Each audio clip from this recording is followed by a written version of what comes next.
I, Danielle, take you, Zeus, to be my lawfully wedded financial supporter. I vow to stress you the out and eat off your plate for the rest of our lives. I will go through your phone in sickness and in health and accuse you of cheating whether I have found proof or not. I promise to gain weight and let myself go until you no longer want to stick your inside of me. When times get rough between us, I will complain more and listen less, never pray about it, and make us both look stupid by airing all of our business on Facebook. And even though I got pregnant on purpose to trap you into marrying me, I still won't tell you about all the guys I let sweat me out. All right, so right now it's 8:03, and I'm partially I'm watching the PBD podcast, the Patrick Bet David podcast, and I'm sighing like. It's hard to even think because I'm looking and I'm watching the television behind. But the thing about it is I saw this story. Of course, I don't know why you're putting this out now, but November 4th, 6 a.m. So obviously this was a JD Vance attack. Yahoo, I have to say, I don't know what's going to happen. I don't know if Trump's going to win. I don't know who's going to win. I don't know if Kamala's going to win. I don't know if Trump wins. But I have to say, if Trump does win, he's going to make the media look really, really bad. Kamala has had Yahoo News in her pocket, in her corner for the longest. Every single news story I've seen on Yahoo has been negative in favor of Kamala. It has been negative against Trump. This was 6 o'clock this morning, and it's like they've been pumping up the Trump and the Vance haters. I don't know which way this is going to go, but the thing about it is, what's obvious to me is where the media is on it, because they made no secret about letting you know who they want to win, and they have done their best to pump negative news against one candidate in specific. But anyway, it says, I'm very scared. Every day, experts say GOP targeting no-fault divorce to keep women trapped. Now, first of all, if women want to leave a marriage, that's fine. You can get divorced. No problem, leave. But this whole bullshit about you trying to take half my shit, no, that's where we have a problem. See, it's one thing if you just leave. It's another issue now if there's children involved, because if there's children involved, she'll definitely probably just try to take them. And if she takes them, she'll be doing it because, she's planning to get that child support money.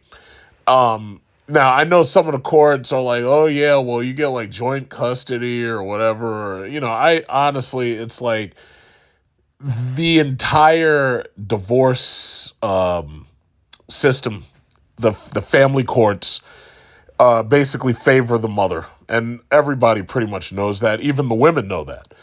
But the reality is, it's like nobody's trying to trap you because, if you leave, chances are that guy is just going to get some other chick. In fact, part of the reason why you might be leaving is because he already got some other chick. But maybe he did that because you just weren't loving him the way he needed to be loved anymore. I don't know. But bottom line is, you're not taking half my shit. It's like all of my property has got my name on it. And I'll be damned if some wiener in a court robe with a gavel is going to take half my shit and give it to you because he thinks that you deserve. No, it's not happening. It's not happening at all. It's just not happening. So anyway, what does it say? It says Raquel Barton was knee deep in her doctorate program. Why do you need a doctorate? You're supposed to be at home cooking for your husband. What the fuck do you need a doctorate for? But anyway, at the University of Memphis, when her husband dropped a bomb on her. Oh, he wanted the divorce. Now, Now, before I even go on, why would a husband want to divorce his wife who's getting a PhD? Well, maybe it's because she's so busy doing that when he comes home, there's no steak, there's no warm food. Maybe the kids are dirty. Maybe the house is filthy. But she's busy. She's over there trying to get this PhD in some worthless liberal art, and she's probably running up debt that he's going to end up having to pay for. So he probably said, enough is enough. But we'll find out more about this story. We're going to find out whether I'm right or wrong later. We're going to find out. So it says, it caught her off guard. Somewhere between the research and projects for her instructional design program, he began to feel as if his steak wasn't heated. No, he began to feel neglected, yes. Like he and their marriage were no longer a priority for her. She said he never mentioned how he was feeling until he asked to part ways. And by then, he'd mentally checked out of the marriage. So chances are he was screwing somebody else. He was probably screwing Becky at work because he was feeling neglected and his steak wasn't warm and the house was filthy and the kids were nasty when he come home. And it just wasn't a welcoming environment. So anyway, when I went into that doctoral program, we were on the same page. We knew it was going to be hard. We knew it was going to be a struggle. We knew my focus was going to be on something else, not your husband, something else. She told Salon in a phone interview. I guess this is written by Salon. What is that, a magazine? I don't know. By the time I realized something was wrong, it was too late. He wanted out. She didn't. Despite her protest, the pair legally separated in 2018. After 6 months of separation, Barton's husband still hadn't filed for divorce, even though he'd started seeing someone new. See, this right here is the mistake. A lot of these dudes, and I've seen this in real life, a lot of these dudes, and you know what's funny? I think dudes try to do this more so than women do. But when first of all, when one of y'all comes up with that quote unquote, let's see other people bullshit, it's like, obviously your marriage is over. But the thing about, Trump's got 105 electoral votes and Harris, I'm looking at the screen right now. It's like Trump's got 105 and Harris has got 31. So they called Michigan, I think that is. I think they called, no, wait, that's not Michigan. They called, what is this? Okay, well, no, I'll get back to that later. But anyway, her divorce was as no fault as divorces come, she said, even if it wasn't what she wanted. So here's the problem. A lot of these dudes think that they should just get separated. She goes and does her own thing. He does his own thing. That's a terrible thing to do. But the reason why a lot of people try to avoid divorce is because they're afraid that their assets are going to get screwed over. Chances are, first of all, you probably shouldn't have got married in the first place, but chances are you're probably better off going through the divorce process than doing that we'll do it ourselves separation shit, because the problem is that can go horribly wrong, especially if children are involved. But anyway, it says her divorce was as no fault as divorces come, she said, even if it wasn't what she wanted. I went into marriage hoping that I was going to have that happily ever after fairy tale, but sometimes it just doesn't happen, said Barton, now a certified divorce coach helping other women who didn't want their marriages to end in Arkansas, Texas, Tennessee, and Oklahoma. It's not that I don't believe in the sanctity of marriage, but sometimes it just doesn't work out. You just have to let people go. Barton's circumstances aren't at all uncommon, but opponents of no-fault divorce laws, which allow couples to split without either spouse having to claim fault or both having to agree, believe it's enough cause to eliminate or curtail no-fault grounds in divorce law altogether. Though still only emerging from the fringes, the burgeoning movement against no-fault divorce has gained something of a foothold in a handful of ultra-conservative states, including Texas and Oklahoma. The effort also has supporters up to the highest levels of government, from state Republican Party platforms and state proposals to House Speaker Mike Johnson and Vice Presidential candidate JD Vance. Now, first of all, here's the thing about JD Vance. JD Vance married an Indian woman, and he's got like 3 kids. Indians, from what I've seen, statistically, they have like, and these are Indians, I'm not talking about Native Americans, they have like the lowest divorce rates in the world. Part of that is because, for the most part, over there in India, it's really, really hard to get a divorce. There are a number of other countries where it's very difficult to get a divorce. They believe in sanctity of marriage. It's difficult to get a divorce. And And on top of that, I guess it depends what the social status and dowry prices and this, that, and other of the bride are. But a lot of that marriage is business, and it's a business proposal between two families, and a lot of it's arranged. So bottom line is they have some of the lowest divorce rates there are. I continue, and I've said this before, like when I look at these religious countries, these theocracies, India, and most of the Muslim countries, Islamic states, I got to give them props because they will never, no matter what happens, they will never allow feminism or any of the coattail riders of feminism to come in and screw their countries up. They'll never allow it. One thing I can guarantee is that if I go to Afghanistan 500 years from now, like, they'll still be Afghanistan. If I go to Iran 100 years from now, it'll still be Iran. If I go to Indonesia 50, 60, 100 years from now, it'll still be Indonesia. They're not going to allow America to come up in there with their nonsense. I can also say the same thing about China. And I could also probably say the same thing about Russia, too. Now, yes, China does have issues. Part of it's their own fault because they had that one-child policy. But the bottom line is they're going to keep China China. They're not going to allow China to be something else. It's just not going to happen. Like, you remember how they try to make you upset. Oh, they're torturing the Uyghurs. Half of y'all up there complaining, y'all can't even spell Uyghur. Like, you don't even know who these people are that you're talking about. I've lived in China. I saw these people, and I understood right away what China was doing. China was making China for the Han Chinese. They weren't going to let the Uyghurs take it over, period. They're not going to let the Uyghurs manipulate it. They're not going to let America manipulate it. They're going to keep China China.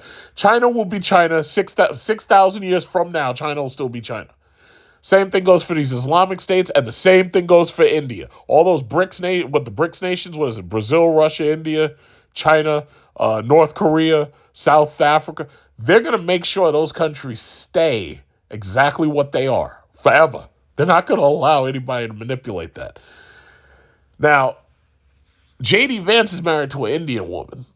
And the thing about it is he's got 3 kids. By all accounts, he's doing what he's supposed to be doing as a biological man. He had his 3 kids. They say that in order to make sure that you keep your population up, every single married couple has to have like 2.8 kids or something like that, which basically means 3 children. JD Vance done his job. Most of the rest of these men in America either haven't or can't.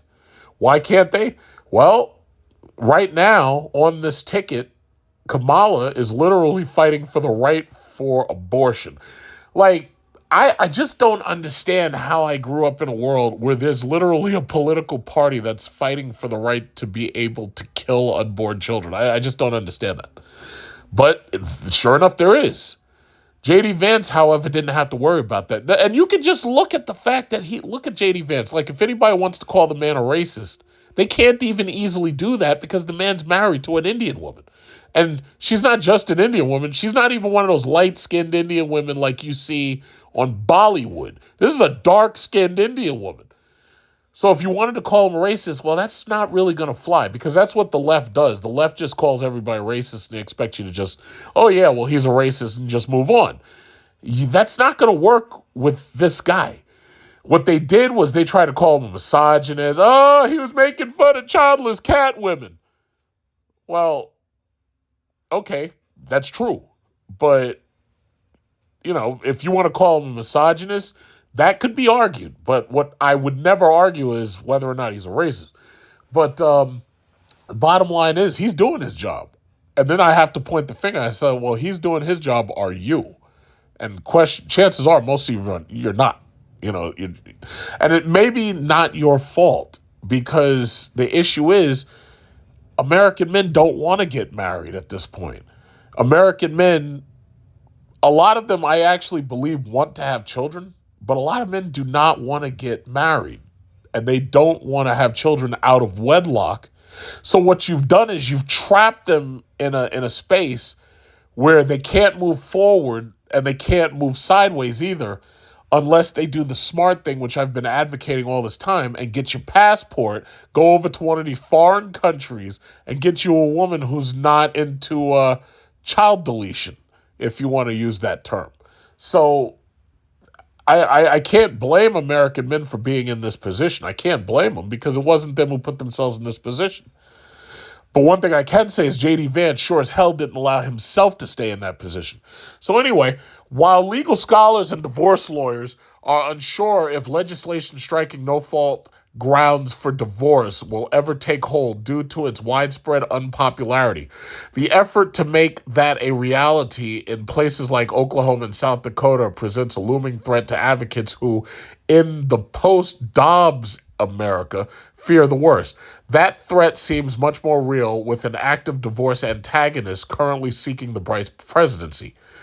Anti-divorce antagonist seeking the vice president. Oh, so they're talking about JD Vance, of course. They say, and should it ever become a reality, it stands to disproportionately harm women. Oh, you mean because you'll leave the marriage and you can't take half my shit? Okay, so let's say in my case, let's examine me. So I got 2 cars and I got 2 houses. Everything's got my name on it. What else do I have? I have an Exo Squad collection. I've got some Transformers figures. I don't have any pets. I've got some guns, but I doubt somebody would try to take half of those unless they were trying to sell them, because most of my guns, they were kind of expensive. What else do I got? I got the ceiling fan right here. I don't think you could take half of that because if you took 2 blades out of the 4, I don't think it would work. I've got a bunch of televisions. So anyway, they're trying to say that it disproportionately hurt women because now they'd be forced. Basically, what they're trying to say is the women would be forced to stay in marriages they don't want to stay in. And if they leave, they'll leave empty-handed. Now, I'm not saying that a married couple should break up and, the woman should leave empty-handed any more than I'm saying the man should leave empty-handed. If they got together and they didn't have much and they built up like an empire or some shit, and then all of a sudden they want to break up and split, which God knows why they'd want to do that, then yeah, I really think the judge should, split the assets. The only problem that I see is a lot of times these women try to gouge these men, and they've come into a relationship. The man had just about everything, and just to keep up her lifestyle of living, whatever that is, the court decides that they're going to basically screw the man and take the majority of what he makes and give it to her. I have a problem with that. Obviously, out of self-preservation, because if that was me, I wouldn't want that done to me. If that was my son, I wouldn't want that done to him. But this is where we are. And from what I remember, I think it was Reagan who put this no-fault divorce shit together, but you won't hear the left or the right. You won't really hear them pointing that out too much because it's as if the left agrees with it and the right wants to forget it happened. But anyway, it says, I am scared every day as we get closer and closer to this election and the next legislative session.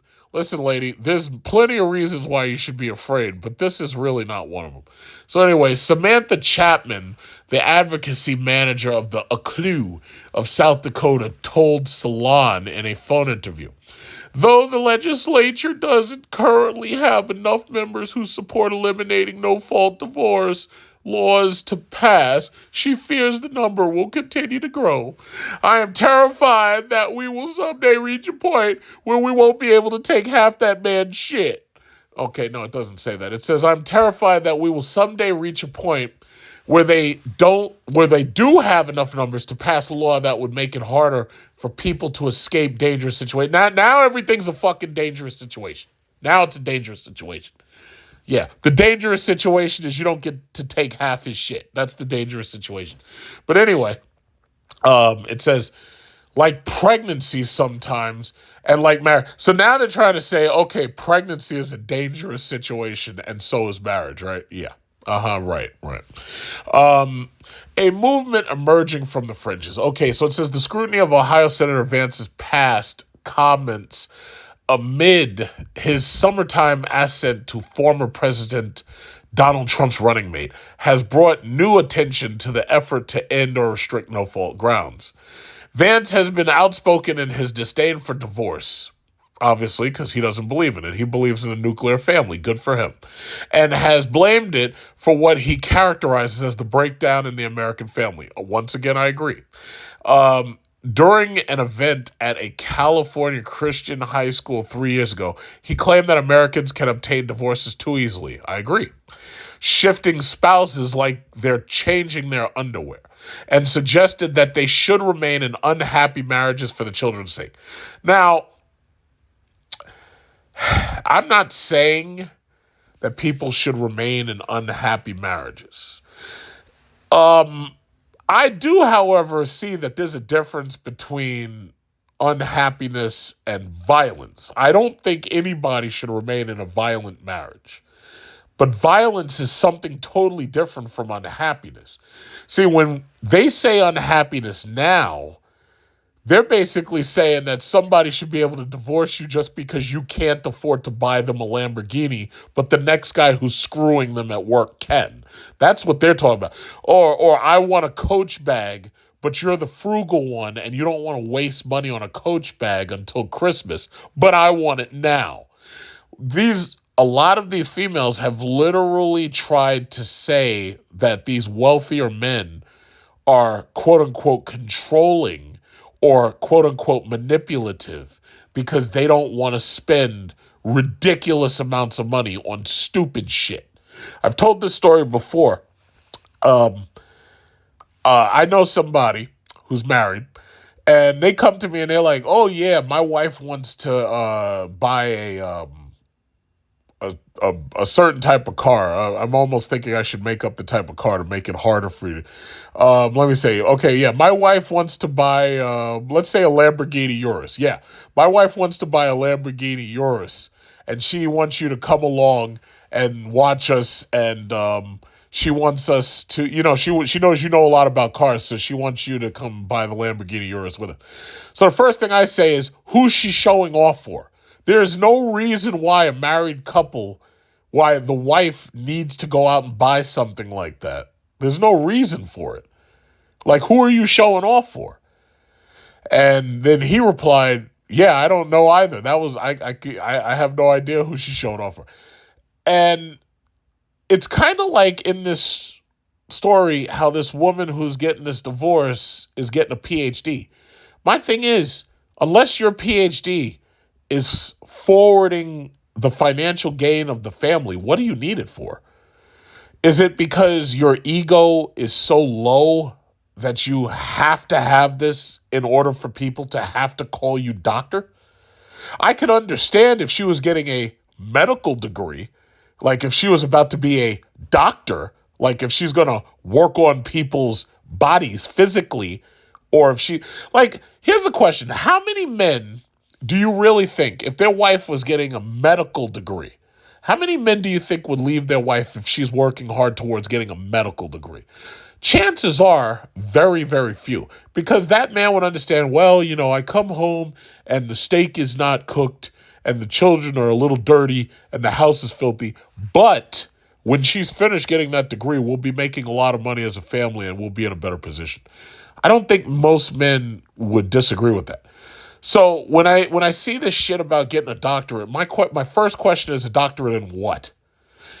We live in a degree society that has suckered these women into believing that they have to have these ridiculous degrees because they have to be called doctor. It's basically a stroke job for their ego. If this was a law degree, or if this was a doctor degree where you're a medical doctor, I think most men would be more understanding of that. So the first thing I ask is, what was this degree in? Because if it was in some kind of bullshit fucking, what is those things called? Liberal arts. And you're getting a doctorate in women's studies or some nonsense like that. chances are, not only is he disappointed that he's coming home to an empty house, chances are he's going to end up paying for that, if he's not already paying for that. Because contrary to popular belief, they don't just give doctorate degrees out. Like, if you first of all, you have to be accepted as a candidate to get a doctorate degree. Now, I can understand if you're like Oppenheimer and you're getting it in theoretical physics because you're about to build a nuclear bomb. That's totally different. I can understand if, if you're, oh yeah, well, I'm getting a doctorate in brain neurochemistry or something. That's a little bit different.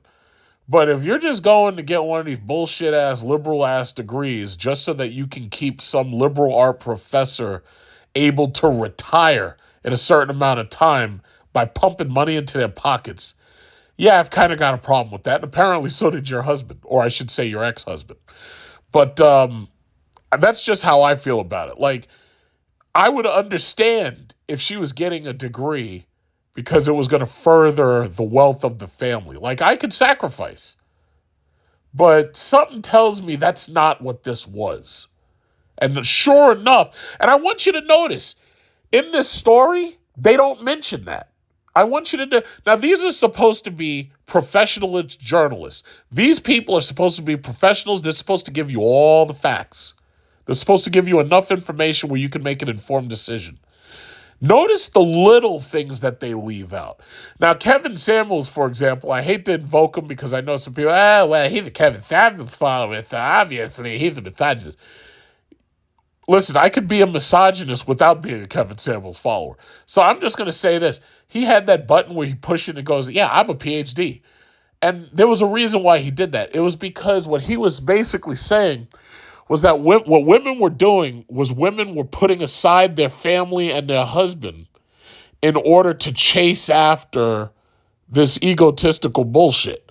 And it wasn't just the PhD. He was also talking about women who work long hours in a corporate office because they're trying to please some other man, some other male boss. One of the things that he mentioned about high-value men is that high-value men basically have to employ their wives. I had a doctor, not going to name names because I try to keep people's names out of it. I had a doctor, and he is a medical doctor, a real doctor. He's a medical doctor, and his wife ran I guess I have to make this vague, but his wife ran a, how should I say, personal grooming business. But she simultaneously worked for him as his receptionist. So when Kevin Samuels says a high-value man has to employ his wife, I totally understand what he was saying by that. He's basically like, if you're a high-value man, you don't want your wife working for some other man because that's going to be a problem. You don't want your wife out there working for some other man. You want your wife under you, right? Now, my doctor, he's been married God knows how long, and that marriage is still going on. He's just fine. That's a high-value male. He makes over $100,000 easily, and he's done it for quite a long time. And he's definitely a utility to his community. And as a doctor, he definitely knows plenty of other high-value males or networks with them. So, yes, he checks all the boxes as a high-value male. He's a high-profile public man. So he checks all the boxes. But a lot of these women, they claim that they want high-value men, but they don't understand what working under or living under a high-value man entails. They don't seem to understand that. And I'm saying all that. I'm really not off tangent right now. I'm saying all that to basically say this. It's like, yeah, there's a reason why we need no-fault divorce. It's because a lot of these women are getting into these marriages with unrealistic expectations. They think it's all going to be hunky-dory and he's just going to hand you money to buy Birkin and Prada and Gucci and all that bullshit. And she thinks that he's going to take you to the store to just buy a Bentley or a Range Rover or a Mercedes or a BMW or a Lamborghini. Because, there's been a couple of these male pastors, for example, whose wives have come to church driving a Lamborghini, and the church is sitting back like, wait a minute, this church is bullshit. It's a hole in the wall. You're not paying taxes. And your wife is driving a Lamborghini truck to because, see, and that's one of the funny things about, wealth and material things. Whatever they put out on this market, somebody's going to go out and buy this stuff. And when you've got these women who expect men to just hand them this stuff, you're not just giving her one Range Rover, you got to give her the next one too, because eventually her Range Rover ain't going to be new no more. You see that new Range Rover they got on the road? I've seen that thing. I think it looks okay, but I've heard that the reliability of those things sucks. But there's the Range Rover truck, there's the Lamborghini Urus truck, there's the Rolls Royce truck. And the thing about it is, unless you're a Dubai oil sheikh, chances are you ain't got that kind of money where you're just going to run out and keep buying Lamborghini trucks or Rolls Royce trucks, Cullinans, or you're going to be able to buy Bentiagas. Chances are you ain't going to be able to do that shit every 4 years. And what at the rate that they release new stuff, what is it, like every 6 years, 8 years? You ain't going to be able to do that for too long. Not unless you're super rich. But these women, they get into these relationships and they expect you to hand them shit that they really don't deserve, if you're thinking about it. And most of these high-value men, these guys didn't get rich by throwing away money. So these guys hold on to their wallets, but then the women claim, oh, he's manipulative. He took away my credit card. He won't let me spend frivolously on a credit card. And the courts, they just, well, you need more money. You need what you're accustomed to and all that shit. And that's part of the reason why I totally support no-fault divorce. I totally support it. No, I'm sorry. I support fault. Wait, what are we doing here? Is this fault divorce or no-fault divorce? I support the man not losing half his shit. Okay, there you go. That's the best way I can explain it, because now I may have to go back and look at the definition of, so Reagan put forth no-fault divorce, so I'm in favor of fault divorce, if that makes sense. Yes. So, where is this? It says, this is one of the great tricks that I think the sexual revolution pulled on the American populace, which is the idea that, these marriages were fundamentally, they were maybe even violent, but certainly they were unhappy. And so getting rid of them and making it easier for people to shift spouses like they change their underwear, that's going to make people happier in the long term. Vance said in a video published by Vice, arguing that the children of those failed marriages bear the brunt of the split. And that's absolutely true. It's absolutely true. He's right. So let's understand something. What did JD Vance do? JD Vance said, I'm going to take my passport and I'm going to go get me a woman from one of these countries that don't believe in divorce. Doesn't believe in divorce. So he got himself an Indian woman. And I totally applaud him for that. Now, let's just think about that for a second. Here you got this white man, and I guess he's from Ohio. I really don't know. I didn't look it up, and I'm not gonna. But wouldn't marry a white woman because he was so worried about divorce. Went to India. He got himself an Indian. I'm not going to say he went to India because chances are he probably met her here. But he got an Indian and said, these people don't believe in divorce. Chances are I can take a chance on her and I'll be fine. Had 3 children and he's doing fine. And he's running for goddamn vice president. You can't be doing more fine than that. Meanwhile, look at Donald Trump. Donald Trump, his first wife, where was she from? I don't know, and I'm not going to bother looking it up right now, but I'm pretty sure she was an American woman. His first wife was American, right? Look what Donald Trump did. Donald Trump got himself a Slovenian. And his marriage is still going strong to this day. Now, his first marriage, that failed, but this Slovenian, no problem.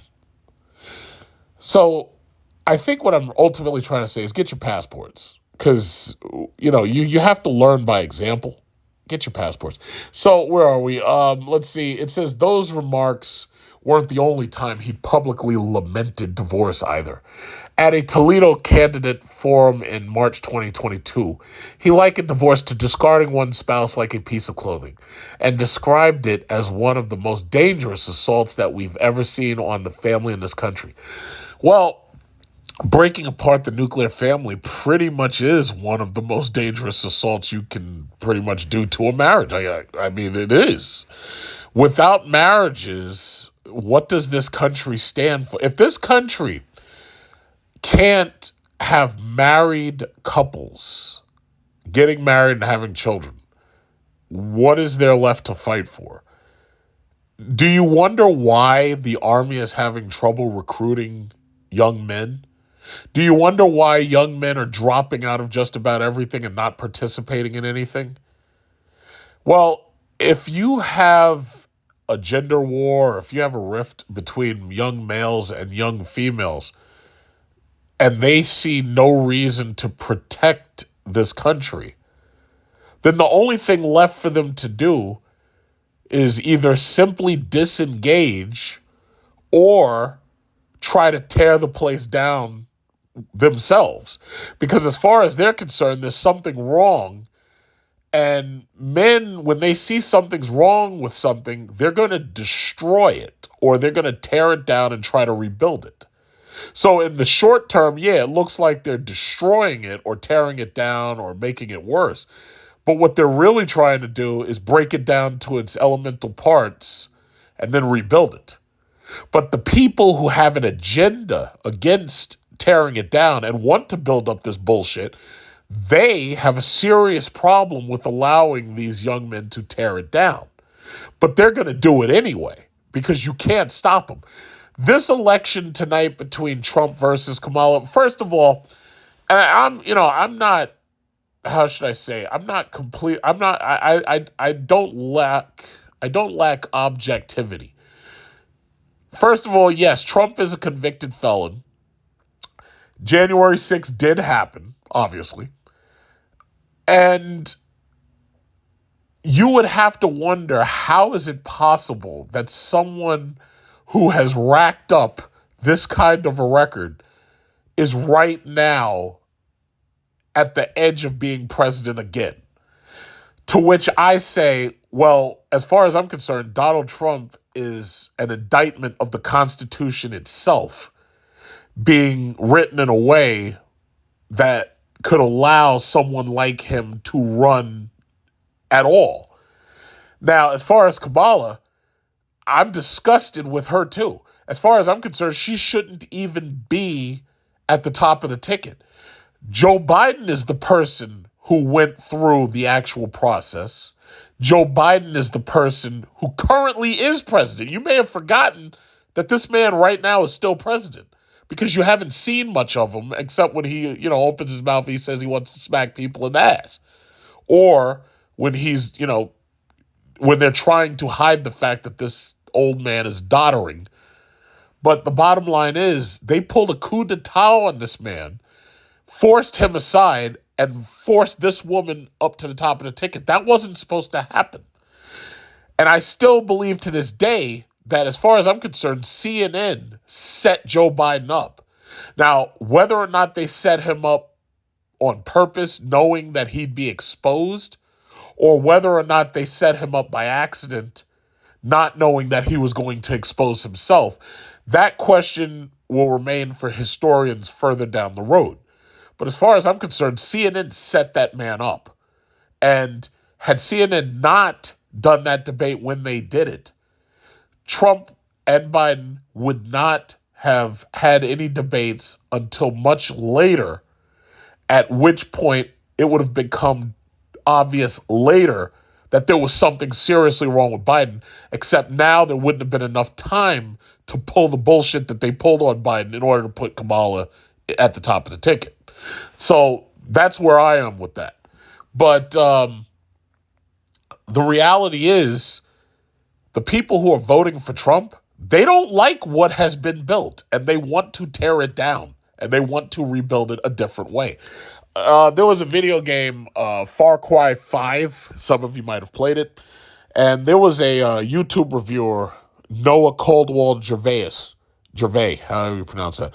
But anyway, one of the things that he said about that game, Far Cry 5, was everybody in America is fighting for their own version of America. They're fighting for America, but the problem is they're fighting for their own version of it. So it didn't matter what side you're on. You're a patriot fighting for America, but you're fighting for your own version of it.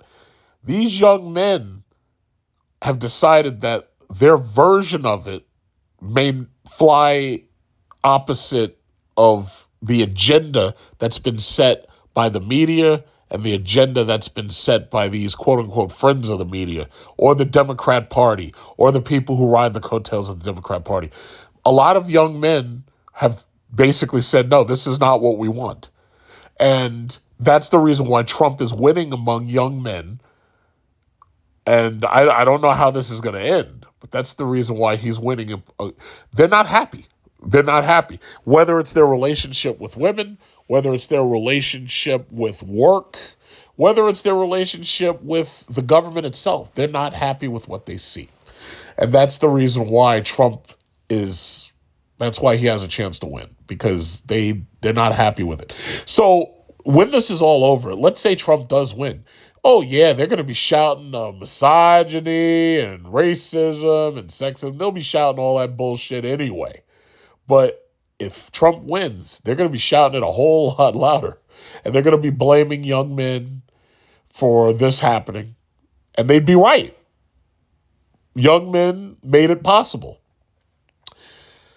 But when you're talking about now the vice president, his stance on no-fault divorce, what man in his right mind would want to have no-fault divorce when he knows that if he ends up in that courtroom, he's going to be the one who gets screwed? Is there any self-preservation at work here? Like, why the hell? Uh-oh, they're clapping. They're clapping. Uh-oh, they're clapping. What's this? Uh-oh. Yes, we can. Trump's at 111, Kamala's at 31, but they haven't called Pennsylvania. Okay, so they already called Florida. Okay, all right, so this is nothing really new, but he's at 111 and she's at 31. She's going to win California most likely, and I think California is like 54 electoral. She's going to get California, and she's definitely going to get New York. She'll most likely get Washington or Oregon. The whole bottom of this map is basically red. I don't know about Georgia yet. But anyway, I'm not going to look at that right now. I'll go back to this because I don't want to get too far. But anyway, it says a campaign spokesperson in 2020 that he did not support any changes in divorce law. Still, the Republican vice presidential candidate's views proliferate among members of men's rights groups. Do men have rights? Because a lot of these women would say that you don't. If you can have an abortion without a man's permission and he's the biological father, some men would argue that what happened to the men's rights there? Some men would argue that, but that's a discussion and an argument for another time. But what is this? It says, where is this? Where are we? It says, still, the Republican vice presidential candidate's views proliferate among members of men's rights groups, conservative Christian leaders, and right-wing influence, who have given breath to the movement to upend no-fault divorce in favor of fault-based grounds, which would require either party to prove a spouse's wrongdoing in court. I think you should have to prove it too. I mean, listen, if he's abusive and you come into court with a black eye, or you got pictures with a black eye or two black eyes, or you've got a lump in your forehead, that's proof. So if you want to get a divorce, then no problem. Uh-oh. Wait a minute. Uh-oh. Is this Georgia? It says Kamala's at 44.4. Atlanta's already been called. It says Kamala's at 44.4 and Trump is at 55.1. Uh-oh, I'm just going to wait because if he gets Georgia, I don't know, man. I don't know. I feel, what is it? You remember Rocky 4 when Rocky was beating the shit out of Drago and that, what was his name? Rocky's friend was holding that bald guy, and he was shaking him. He was like, "Oh, we're gonna do it! We're gonna do it, Rocky! We're gonna do it!" I don't know. I don't know. Well, I don't know. I'm gonna hold on. I'm not gonna get excited yet. I'm not gonna get excited. But anyway, where am I? Proponents claim that because women initiate divorces more often, current divorce laws disproportionately harm men and disrupt the American family. They see restricting the practice to fault-based grounds as a step in restoring the nation to traditional values around family and marriage. I don't see anything wrong with fault-based grounds.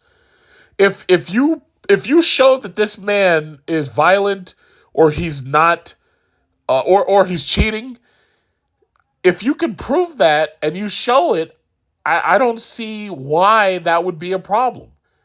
I'm totally for that.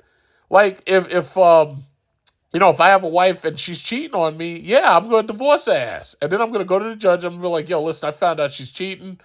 I put an air tag under her car and her car keeps driving to this guy's house and it keeps on sitting there for hours upon end.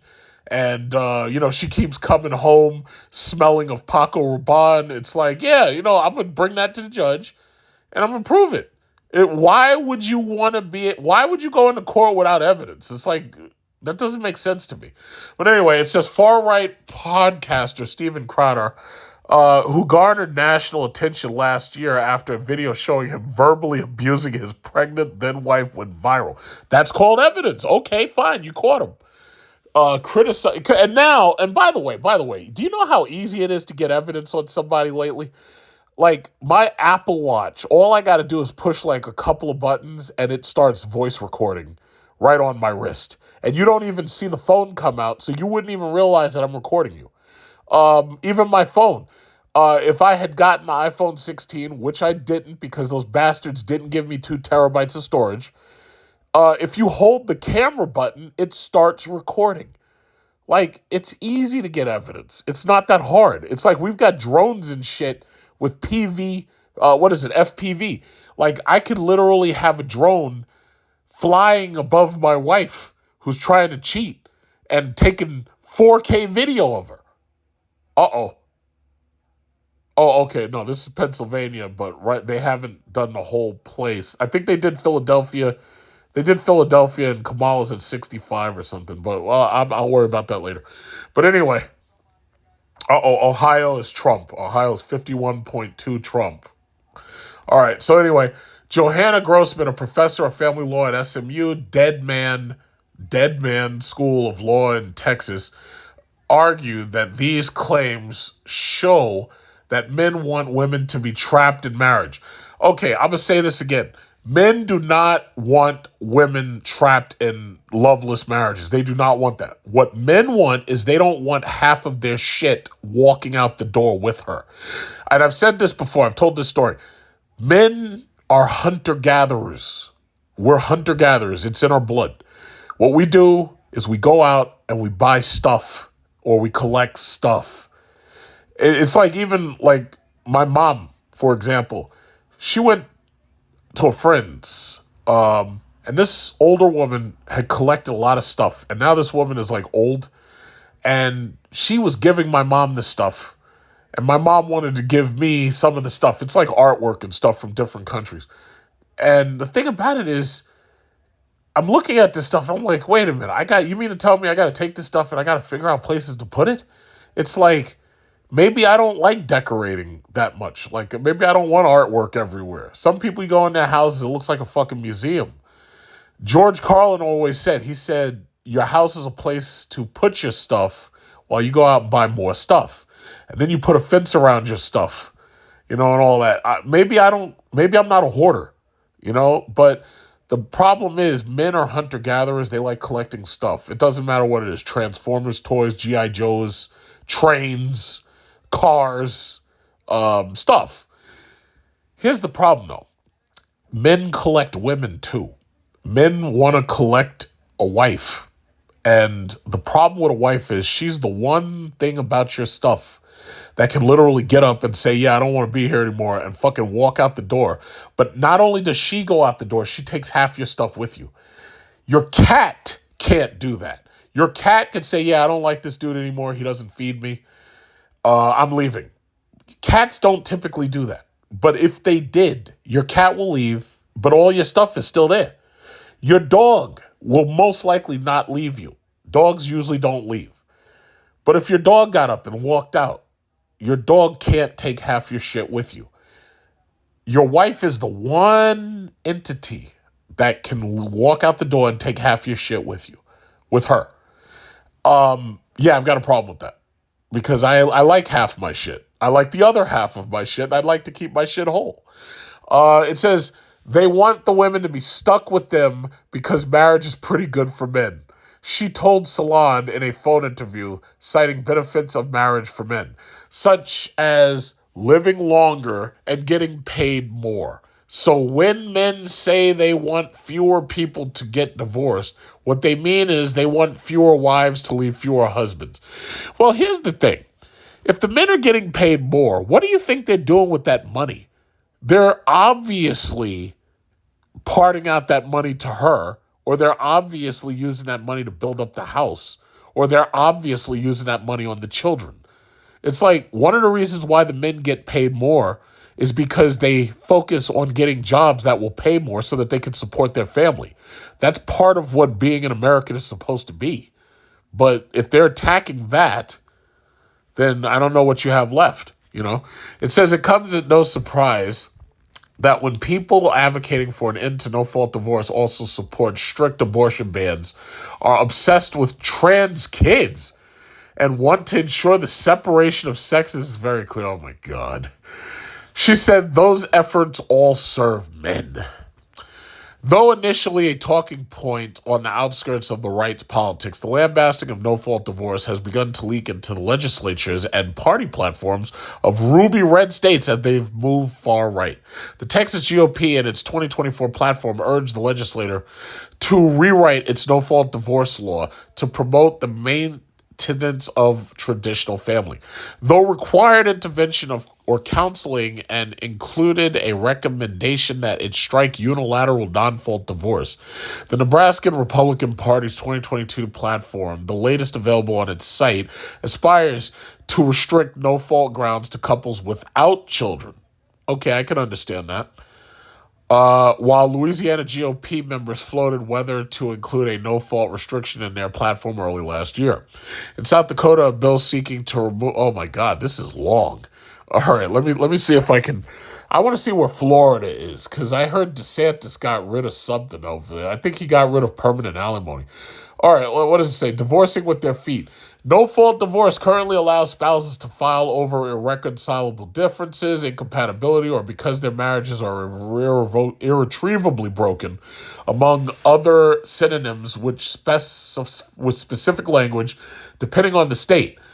Fault-based divorce, on the other hand, requires the partner seeking the divorce to provide evidence. Okay, I've got no problem with that. Cruelty, adultery, intemperance, and abandonment. So yeah, if you abandon me and you're out there hanging with your work husband or something, yeah, I want a divorce. Let's see, what else? Let's see, is there anything else here? Speed reading. It says Marilyn Chinitz, a partner in matrimonial and family law at Blank Rome in New York, said that filing for divorce on fault-based grounds is unnecessary, costly, and it drives an extra wedge between parties. What? Of course a woman would say that, yeah. The only time citing fault in a divorce makes sense is if it's such egregious fault as domestic violence, because then it will affect the distribution of assets, she said in a phone interview. First of all, as far as I'm concerned, adultery, you shouldn't, if you're cheating, you shouldn't get anything at all. Because basically what you're doing is you're initiating a divorce through fraud, because you claimed when you said those vows that you weren't going to do any of this shit. But if you do it, as far as I'm concerned, that's fraud. I should be able to sue you for fraud, but I have a better idea. How about I just keep my shit and keep on moving? And you go and you don't take any of my stuff with you. You can leave here with the clothes on your back and all your clothes. You take all that shit and get the fuck out. But you're not taking my ceiling fan. I like my ceiling fan. You're not taking that. You're not taking half of it either. It's got 4 blades, and I intend to keep all 4. But what is this? It says, in other cases, judges do not want to hear about dirty laundry. I don't give a shit what the... First of all, I'm sick and tired of these judges, okay? I don't care what you don't want to hear. You pick that job, you pick that robe, you pick that gavel. You're going to sit there and you're going to listen to me complain, okay? Who did what? Because at the end of the day, it doesn't matter. What matters is that you end the marriage. No, that's not true. What matters is that I end the marriage on terms that favor me if I didn't do anything wrong and the other person did. So judge, and I'm probably sure there might be somebody listening to me who's a judge. I don't give a shit what you want. You pick that gavel, you pick that robe, you sit there and listen. All right, let's see. Ronald Reagan, while serving as governor of California, cited the nation's first law allowing for no-fault divorce in 1969, and a majority of states followed suit within the next 20 years. New York became the last state to legalize the practice in 2010. No-fault divorce legislation came amid another broader social and cultural changes like the right for married and then unmarried women to access contraceptives, and the passage of Title IX protections against gender-based discrimination. Actually, I thought Title IX was for sexual harassment. I don't remember it being about gender-based discrimination until later. But anyway, that expanded American women's power even as they face continued exclusion from certain professions and the gender pay gap. Okay, that whole thing about women facing exclusion from certain professions, that's a lot of bullshit, especially right now. I haven't seen any women out there cleaning cesspools. I haven't seen any women out there building anything. Whenever I see something being built, I can just take pictures of it randomly, and I guarantee you it's all men they're building. If women were out there doing the dangerous, difficult, and dirty jobs, then I would say, okay, this is true, but it's not. So ultimately, let's just understand what's happening here. It's just like I go back to the guy in the very beginning who's divorcing his wife because his steak wasn't cooked and she's trying to get a PhD. The bottom line is the men are out there working hard and they're probably making the majority of the money when they're in a marriage, especially because that's part of the reason why she married you in the first place. He comes home, he expects his steak cooked, he expects the kids to be clean, he expects the house to be clean. Now, the first thing a woman's going to say, well, you can't expect me to do all that while I'm out getting my PhD. Well, guess what? Maybe you shouldn't be out there getting no goddamn PhD, or maybe you should have your ass at home. But what do you expect? You expect me to stay in the house and be barefoot and pregnant? And yeah, I'd have to answer yes, basically. Because I've looked at a lot of these religious ethnicities, some of which I've already mentioned, some of which I haven't. Thing about it is, when the woman gets pregnant, she stays at home. And the man brings home his salary and he pays for pretty much everything. And that's how it's expected to be. And for the most part, those groups tend not to get divorced, partially because they have very, very, very established gender roles. But in trying to tear down the gender roles, what you've created is chaos. That's what you've created. This is so long. I don't feel like reading all this right now. All right. Well, I think you get the picture. I was looking for DeSantis' name here, but I don't see it. Jesus Christ, this is long. It says a self-determined question. What? Amid the election campaign, she said she's more aware than ever of how crucial Americans' votes will be in determining whether more legislators and judges who may back the effort against no fault to win their races. Okay. In my opinion, I think that people who are opposed to no-fault divorce do not want women to have the ability to self-determine their futures. What?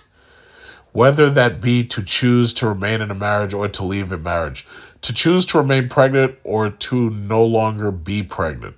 She says they don't believe in that kind of... Okay, you know what? I'm going to stop at this point, and I'm going to bottle this whole thing up.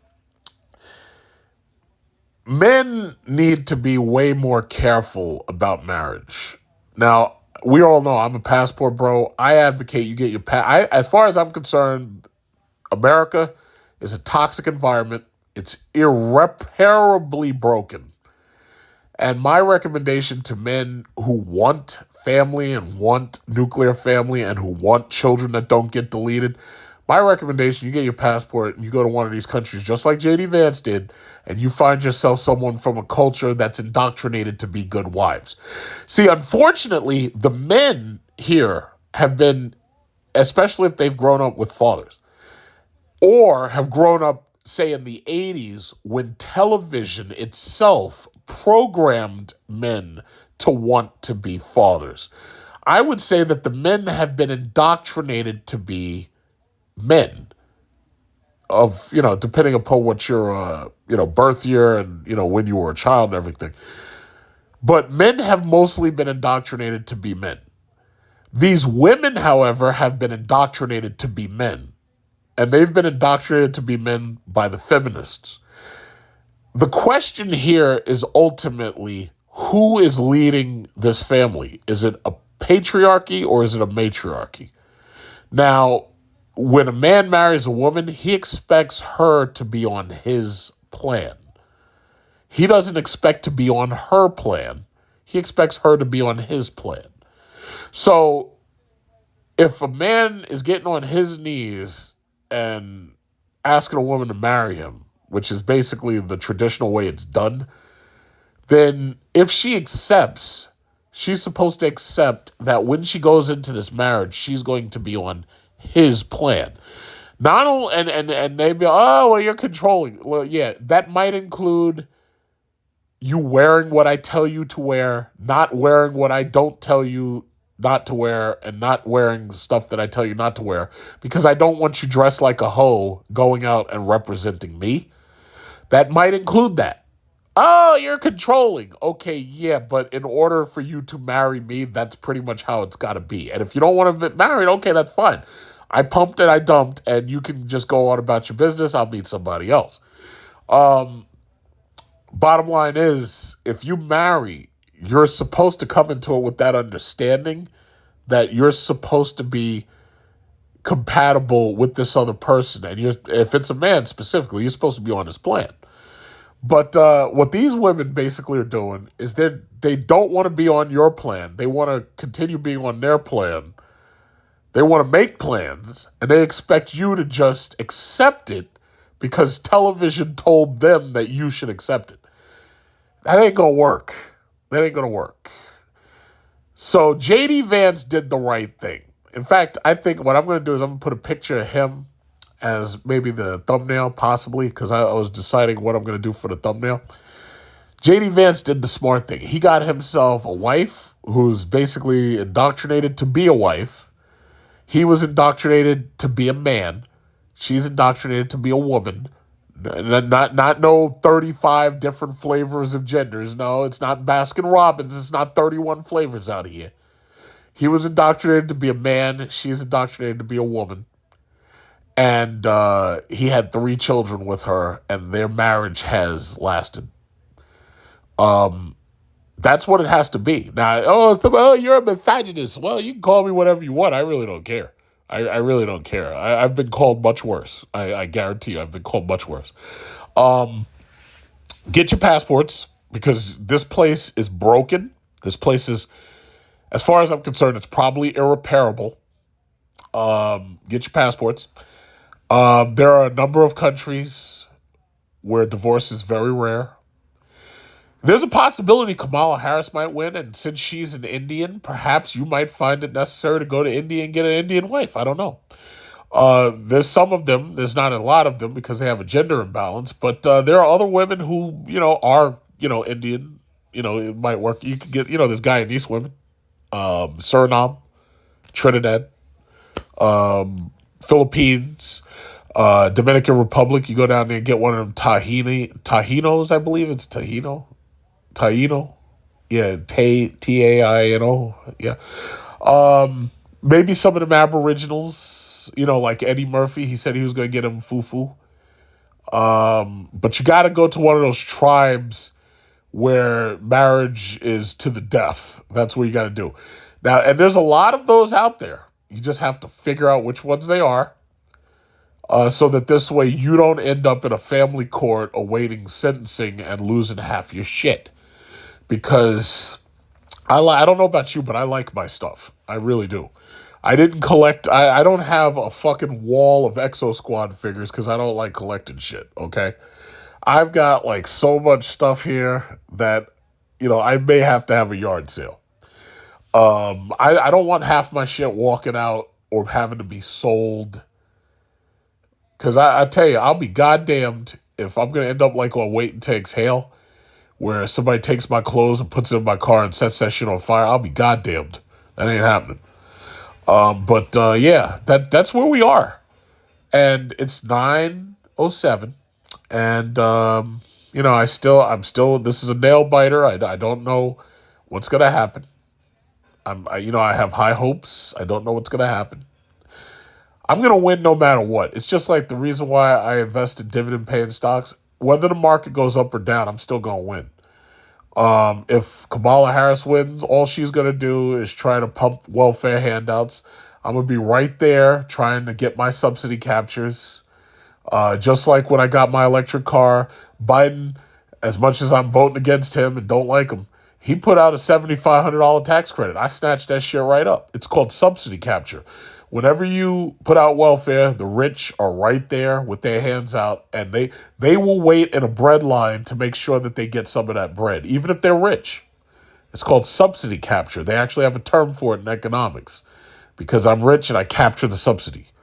But bottom line is, even if Kamala wins, I'll be fine.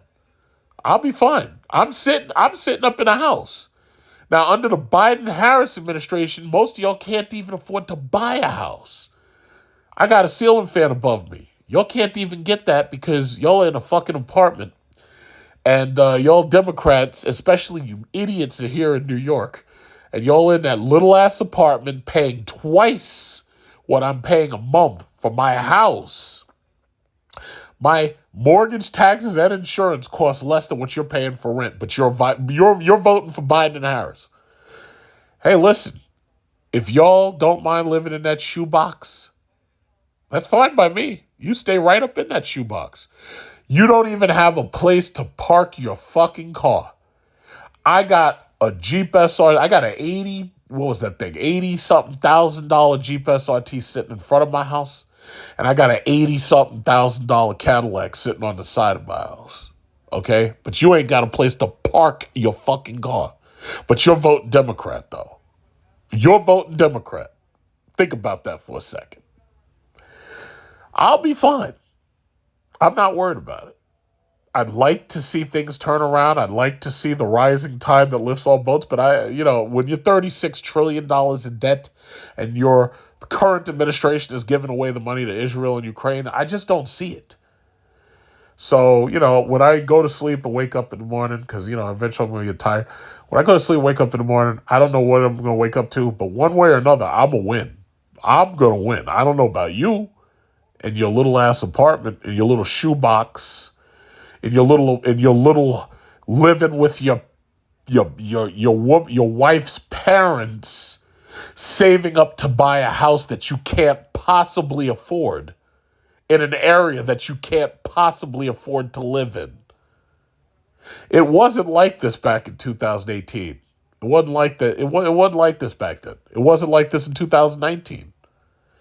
But hey, listen, if that's what it is, that's what it is. I'm a win. When I retire, I'm going to be in Southeast Asia with some chick half my age rubbing coconut oil on my back and handing me the buko juice and other things. I don't know what you're going to be doing. I care less. Whatever you're doing, you and your wife will still be saving up while inflation is eating your ass. And meanwhile, I'll be taking my money and I'll be putting it into buko juice and other things that I can't mention because of the censorship. So that's all I had to basically say. I'm done. So this whole thing about this divorce, no-fault divorce, and fault divorce and everything, I would recommend you get your passport and you move on. I vow to love you for the rest of my life and never, ever leave you. As long as you don't lose your good-paying job with benefits, or I'll leave you for someone with good money. I love you.